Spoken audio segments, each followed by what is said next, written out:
Hello students, कैसे हो आप। आज हम illustration 3 chapter accounting equation class 11th का करेंगे। आपको समझाएंगे जो आपकी मेन चीज़ें जो थोड़ी सी आपको टिपिकल लगती है वो मैं आपको इजी वे में करके दिखाऊंगी।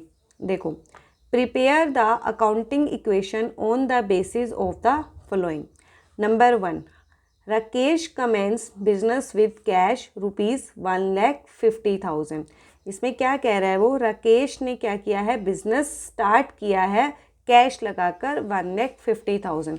हमें सबसे पहले हमें पता है कि अकाउंटिंग इक्वेशन का रूल क्या होता है, assets is equal to liability plus capital. Assets होती हैं लेफ्ट साइड में और लाइबिलिटी है और कैपिटल है हमारी राइट साइड में। ठीक है, जो जो बिजनेस में आता जाएगा वो हम प्लस करते जाएंगे, जो जो जाता जाएगा उसे हम माइनस करते जाएंगे। अब सबसे पहली वन जो ट्रांजैक्शन है हमारी उसको 1 बाय 1 करके दिखाएंगे। देखो, बिजनेस स्टार्ट किया, बिजनेस में क्या हुआ, कैश आ गया, इसलिए कैश कॉलम हम बनाएंगे एसेट साइड में। क्यों? क्योंकि कैश हमारी क्या होती है, एसेट्स होती है। इसलिए कैश में 1,50,000 हम क्या कर देंगे, प्लस कर देंगे। जब भी बिजनेस स्टार्ट करते हैं हम कुछ भी लगा के, वो क्या होती है, हमारी कैपिटल होती है, इसीलिए वो कैपिटल में जाके 1,50,000 प्लस हो गया। Number 2, furniture purchased for cash ₹20,000। Furniture purchase किया कैश में। देखो बच्चों, जब बिजनेस में हम फर्नीचर परचेज करेंगे तो क्या हुआ, फर्नीचर आ जाएगा। फर्नीचर क्या है, हमारी एसेट है, इसलिए एसेट साइड में वो क्या हो जाएगा, हमें कैश के साथ ही कॉलम बना देंगे फर्नीचर का। ठीक है, अब फर्नीचर जब खरीदा है तो कैसे खरीदा है, कैश में खरीदा है। कैश क्या होगा, बिजनेस में से चला जाएगा। हमेशा डबल साइडेड एंट्री होती हैं हमारी, एक जगह अगर प्लस हो रहा है तो दूसरी जगह माइनस होगा। अगर एक ही साइड, अगर एसेट साइड में ही दोनों जगह हो रहा है तो एक जगह प्लस एक जगह माइनस, और अगर एक जगह एसेट है और दूसरी जगह लाइबिलिटी प्लस कैपिटल है तो भी हम हमसे देखेंगे कि प्लस है। दोनों साइड सेम इफेक्ट होना चाहिए। हर इक्वेशन में आपका टोटल जो है वो इक्वल आना चाहिए। अब क्या होगा, फर्नीचर आया, फर्नीचर में क्या हो गया, वो प्लस हो गया 20,000 रुपीज़। कैश चला गया, एसेट ही होती है, इसलिए कैश में से वो क्या हो गया, माइनस हो गया। फिर हम बैलेंस निकालते हैं कि हमारी न्यू इक्वेशन निकल कर आती है कि क्या हमारा बैलेंस बचा हुआ है। कैश कितना था, 1,50,000 था, 20,000 चला गया, 1,30,000 इसलिए बचा हुआ है यहाँ पे। फर्नीचर आ गया था, 20,000 का बैलेंस है। अभी और किसी कॉलम में हमारी डील नहीं हुई है, इसलिए सब में हमने 0 लगा दिया। कैपिटल में कोई भी चेंज नहीं था, एज इट इज़ 1,50,000 ही रहा। नंबर 3 इक्वेशन क्या कह रही है, purchase goods from Mahesh on credit ₹25,000। आपने महेश से गुड्स परचेज करी हैं, किस में खरीदी हैं, क्रेडिट में। क्रेडिट का मतलब क्या होता है कि आपने उधार में खरीदी हैं। कैसे खरीदी हैं, उधार में। देखो, जैसे ऊपर फर्नीचर खरीदा था कैश में तो कैश चला गया था, बट अब महेश है, महेश का एक नाम दिया, नाम क्या है, वो कौन होगा, क्रेडिटर होगा। जिस पर्सन से हम उधार में गुड्स खरीदते हैं वो क्या होता है, क्रेडिटर होता है। और क्रेडिटर कौन होती है, हमारी लाइबिलिटी होती है। लाइबिलिटी का मतलब हमने उसको पे करना बाकी है, इसलिए लाइबिलिटी के नीचे क्रेडिटर्स का कॉलम बना हुआ है यहाँ पर। ठीक है, तो अब 20 क्या हुआ, गुड्स परचेज करी। गुड्स क्या होती है, हमारी एसेट होती है, उसको हम स्टॉक भी कहते हैं। ठीक है, तो एसेट्स में हम एक फर्नीचर के साथ ही कल नेक्स्ट कॉलम बन जाएगा स्टॉक का। जिस चीज़ का बिजनेस कर रहे हो ना उसे आप स्टॉक कहते हो। ठीक है, गुड्स परचेज करी 25,000 की, आ गई, इसलिए स्टॉक में क्या हो जाएगा, 25,000 प्लस हो गया। अब यहाँ पे कैश नहीं गया कि हम कैश में से माइनस कर दें, क्रेडिट में खरीदी थी इसलिए लाइबिलिटी बढ़ गई, क्रेडिटर में 25,000 प्लस हो गए। अब इस वाली इक्वेशन में हम न्यू इक्वेशन निकालेंगे, कितना कितना बैलेंस बचा है किस किस चीज़ का, कैश कॉलम में 1,30,000 रहा इस इक्वेशन में क्योंकि कोई चेंज नहीं हुआ था। फर्नीचर भी एज इट इज़ 20,000 रहा, स्टॉक 25,000, क्रेडिटर्स 25,000 और कैपिटल में कोई चेंज नहीं, 1,50,000। ठीक है, जिस कॉलम में हमारी कोई चेंज नहीं होता उसमें हम 0 लगा देते हैं। ठीक है, number 4, sold goods costing 10,000 to Mohan for cash 14,000। इसका मीनिंग क्या है, देखो आपने अब क्या किया, गुड्स सोल्ड कर दी, मतलब सेल कर दी, बिजनेस में से गुड्स अब चली जाएंगी। कॉस्टिंग 10,000 वाली उसकी कॉस्ट थी। जब भी बिजनेस में से गुड्स सेल होती है ना, हम हमेशा कॉस्टिंग को ही सब्ट्रैक्ट करते हैं। टू मोहन, देखो नाम भी दिया है बट नाम के साथ क्या दिया है, कैश दिया है। आपने क्या किया, हमारे जब सेल करेंगे ना, सिंपल गुड्स चली जाएंगी, कैश में किया तो कैश आ जाएगा। कितने में सेल करी है आपने, 14,000 रुपीज़ में। अब देखो जब भी गुड्स सेल करेंगे तो मिनिमम 3 जगह आपका इक्वेशन में प्लस या माइनस होगा। सबसे नंबर 1 स्टेप में क्या होगा कि आपकी स्टॉक में से माइनस की जाएंगी, हमेशा क्या माइनस की जाएगी, कॉस्टिंग माइनस की जाएगी। कॉस्टिंग कितनी थी, 10,000, हमेशा कॉस्टिंग माइनस कर देंगे, 10,000 आपने माइनस कर दिया। अब कैश कितना आ गया, 14,000 रुपीज़ का। कैश में हम क्या कर देंगे, उसको 14,000 को प्लस कर देंगे। पहले अब देखो, अब गुड्स सेल करी, आपको क्या होगा, प्रॉफिट होगा या फिर लॉस होगा। 10,000 की आपकी गुड्स थी, आपने कितने में सेल कर दी, 14,000 में, तो कितना हो गया, 4,000 रुपीज़ का आपको क्या हो गया, प्रॉफिट हो गया। तो प्रॉफिट हो लॉस हो, कहाँ पे ऐड माइनस होता है, कैपिटल में, इसलिए ये 4,000 रुपीज़ कैपिटल में जाके प्लस हो गया। ठीक है, नंबर 5 इक्वेशन अब क्या कह रही है, अभी पहले लेकिन इसको न्यू इक्वेशन बनानी है। हमारा कितना बैलेंस बच गया, कैश कितना हो गया, 130 पहले था, 14 प्लस कर दिया, 1,44,000 हो गया। Furniture as it is 20,000, stock 25 का था, 10 चला गया क्योंकि सेल कर दी, 15 का बच गया। क्रेडिटर ऐसे ही रहे, कैपिटल में प्रॉफिट ऐड हो गया, 150 पहले थी, 4,000 का प्रॉफिट ऐड हो गया, 1,54,000 का हो गया। नंबर 5 इक्वेशन अब क्या कह रही है, एडिशनल कैपिटल इंट्रोड्यूस, आपने और कैपिटल लगा दी बिजनेस में 20,000 रुपीज़ की।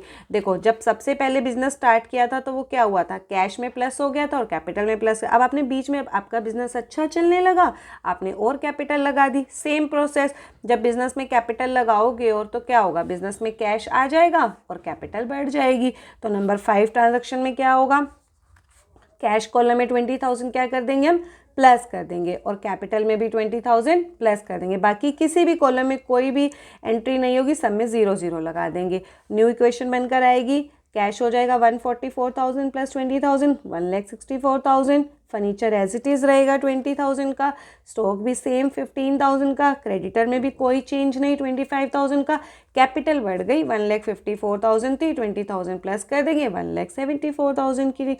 ये हमारे अभी तक के सारे बैलेंसेस। देखो आप कभी भी एसेट साइड का टोटल करना, लाइबिलिटी प्लस कैपिटल का टोटल करना, हर न्यू इक्वेशन में इक्वल बैलेंस आ रहा होगा। ठीक है, number 6, commission received in advance, आपको कमीशन एडवांस में रिसीव हुई है कितने रुपीज़ की, 2,000 रुपीज़ की। ठीक है, अब देखो जब भी हमें किसी से एडवांस रिसीव करते हैं वो हमेशा हमारी क्या होती है, लाइबिलिटी होती है। क्यों होती है, क्योंकि हमने एडवांस में ले लिए पैसे उससे, और उसके एक्सचेंज में मतलब उसके बदले में आपको कुछ देना बाकी रहेगा। जब हमें किसी को कुछ देना पड़ता है, बाकी रहता है, तो उसे हम क्या बोलते हैं, लाइबिलिटी बोलते हैं। इसलिए लाइबिलिटी में कॉलम बन जाएगा कमीशन रिसीव्ड इन एडवांस का। क्यों, क्योंकि अभी लाइबिलिटी अपने पैसे ले लिए और इसके बदले में आपको कुछ देना पड़ेगा। अब क्या हुआ, कमीशन रिसीव हुआ, बिजनेस में क्या होगा, आपके पास रिसीव करोगे कमीशन तो पैसों में ही आएगी ना, कैश में, इसीलिए क्या होगा, कैश में 2,000 रुपीज़ प्लस हो गया और लाइबिलिटी बढ़ जाएगी, इसलिए लाइबिलिटी वाली साइड में 2,000 रुपीज़ उसी कॉलम में ऐड कर देंगे। हमें पता रहेगा कि हमारे इसने कमीशन एडवांस में रिसीव हुई थी, हमें उसको कुछ देना बाकी है। अब न्यू इक्वेशन, बाकी किसी कॉलम में कोई चेंज नहीं है, इसलिए 0 0 लगा देंगे हम।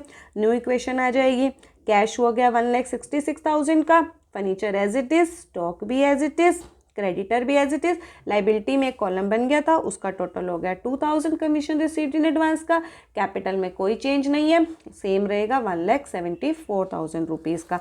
Equation number 7, paid to creditors Mahesh in full settlement ₹22,500। देखो बच्चों, फुल सेटलमेंट का मीनिंग क्या होता है, ये मैंने अपने शॉर्ट्स में भी डाला हुआ, आप जाके एक बार चेक कर सकते हैं, फिर भी मैं आपको दोबारा एक्सप्लेन कर देती हूँ।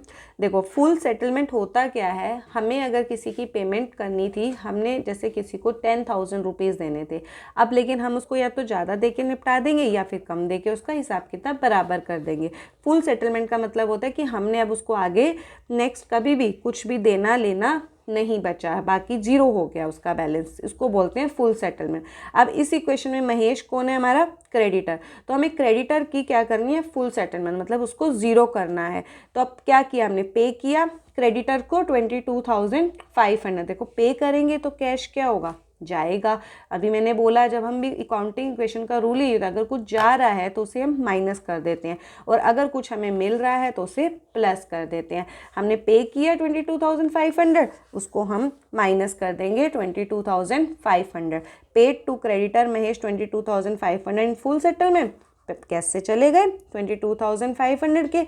अब उसको हमें क्या करनी थी, क्रेडिटर्स को फुल सेटलमेंट, इसलिए हम उसको क्या कर देंगे, जितना हमारा बैलेंस था 25,000 देने थे ना, सेम अमाउंट माइनस कर देंगे, 25 जीरो कर देंगे। ये तभी करना है जब हमें फुल सेटलमेंट बोलेगा। जब फुल सेटलमेंट नहीं बोलेगा तो हमें जितने ही पेमेंट करिए उतना ही माइनस करना है, फुल सेटलमेंट में जीरो कर देना है, ठीक है। बाकी अब क्या हुआ, देखो जब हमें 25,000 देने थे, दिए कितने हमने 22,500, कम दिए ना 2,500 रुपीज़, तो हमें कम दिए, किसी को देने थे ज़्यादा लेकिन पेमेंट करी हमने कम, तो आपको क्या हुआ, प्रॉफिट हुआ। इसलिए ये प्रॉफिट कैपिटल में जाके प्लस हो गया, ठीक है। इक्वेशन बन के निकल के आएगी न्यू। कैश था 1,66,000, 22,500 चला गया, ये रिमेनिंग बैलेंस बचा हुआ है। फर्नीचर में कोई चेंज नहीं, एज इट इज। स्टॉक में कोई चेंज नहीं है, सेम रहेगा, ठीक है। क्रेडिटर्स जीरो हो गए क्योंकि फुल सेटलमेंट हो गई। कमीशन रिसीव्ड इन एडवांस अभी बाकी बची हुई है, ये लाइबिलिटी है, इसलिए ऐसी रहेगा। कैपिटल में 2,500 प्लस हो गए प्रॉफिट, क्या 1,76,500 का बैलेंस बचा हुआ है। Equation number 8, sold goods costing 15,000 for 18,000 out of which 5,000 received in cash. अब देखो बच्चों, मैं ये आपको करके दिखा रही हूँ, इसका पहले मीनिंग समझते हैं क्या है। आपने गुड्स सेल करी है, मतलब बिजनेस में से गुड्स चली जाएंगी।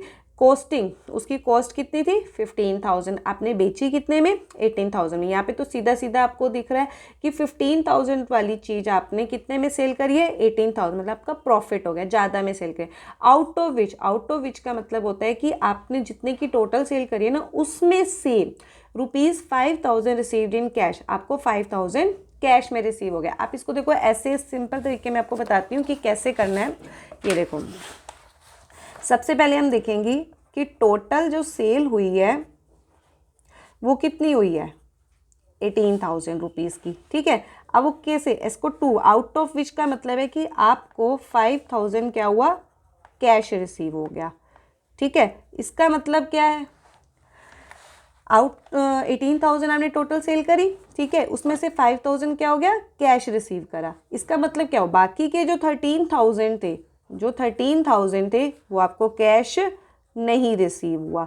तो जब कैश रिसीव नहीं हुआ तो इसका मतलब ये क्या हो गई, क्रेडिट सेल हो गई। क्रेडिट सेल में क्या होता है, आपका डेटर होता है, डेटर्स बन जाते हैं। कौन बन जाते हैं, डेटर्स बन जाते हैं। अब सिंपल आपकी जो है कॉस्टिंग, अब देखो, अब आपको इसमें बता रहे हैं कैसे किया है। इसमें देखो गुड्स कितनी गई आपकी 15,000 रुपीज़ की, ठीक है। तो हमेशा अभी जब सेल करते हैं तो गुड्स में से कॉस्टिंग माइनस करते हैं। 15,000 चला गया, कैश कितना आया था 5,000, इसलिए 5,000 प्लस हो गया।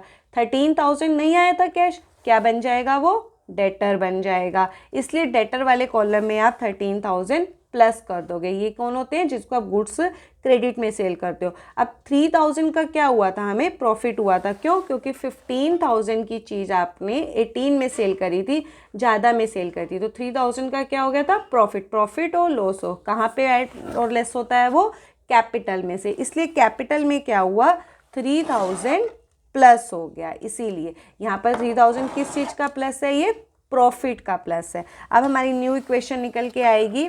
देखो, कैश हो गया 1,43,500 था, 5,000 हमें सेल करी, कैश में से रिसीव हुआ था, इसलिए ऐड कर दिया। फर्नीचर एज इट इज़ रहा, स्टॉक में ज़ीरो हो गया क्योंकि 15 ही ऊपर बैलेंस बचा हुआ था, 15,000 की आपने सेल कर दी।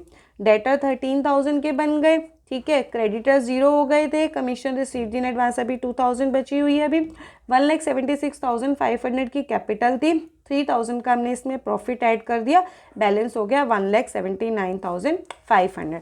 Equation number 9, depreciation on furniture provided at the rate of 10%। Furniture जो आपकी फिक्स एसेट थी ना, कॉलम हमने भी सबसे पहले सेकंड नंबर पे क्वेश्चन में खरीदा था, उसके ऊपर आपने क्या लगाना है, डेप्रिसिएशन। डेप्रिसिएशन क्या होता है कि एक्सपेंसेस होता है, ये हमारी फिक्स एसेट्स की वैल्यू को क्या कर देता है, डिक्रीज कर देता है, कम कर देता है। तो अब क्या हुआ, फर्नीचर की वैल्यू कम हो जाएगी 10%। आपका जितना भी फर्नीचर है, ठीक है, आपका फर्नीचर का जो बैलेंस है वो कितना है हमारे पास, 20,000 रुपीज़। अब कैसे निकालेंगे, देखो 20,000 है, इसका 10% मल्टीप्लाई 10/100, 0 से 0 गई, 0 से मतलब कितने की वैल्यू कम हो गई है, 2,000 रुपीज़ का आपका डिप्रिसिएशन लग गया। इसलिए 2,000 क्या है, ये एक्सपेंसेस है।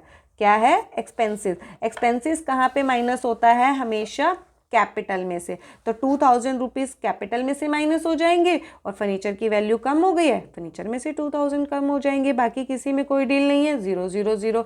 हमारी न्यू इक्वेशन बन के आएगी लास्ट में, अकाउंटिंग इक्वेशन। एसेट्स में कैश बचा है 1,48,500, फर्नीचर 20,000 था, 2,000 की डिप्रिसिएशन लग गया, 18,000 का रह गया, बाकी स्टॉक में कोई बैलेंस नहीं बचा है, सब बिक गया होगा। डेटर्स कितने हैं, 13,000, ठीक है। क्रेडिटर्स मतलब 0, हमें बाहर अभी क्रेडिटर्स की कोई पेमेंट बची नहीं है, 0 हो गया। और कमीशन रिसीव्ड इन एडवांस 2,000 और कैपिटल है 1,79,500, 2,000 का डिप्रिसिएशन लग गया था, माइनस कर देंगे 1,77,500। ठीक है बच्चों, अब आप दोनों एसेट साइज का टोटल करो, इधर लाइबिलिटी प्लस कैपिटल का टोटल करके देखना और मुझे कमेंट सेक्शन में बताना कि इक्वल आया है या नहीं आया। दोनों साइड्स इक्वल आएंगी आपकी, अगर इक्वल आ रही है तो आपका क्वेश्चन बिल्कुल सही है, ये आप चेक भी कर सकते हो। ठीक है, अगर आपको मेरा क्वेश्चन समझ आया तो please like, share and subscribe my channel. Thank you so much.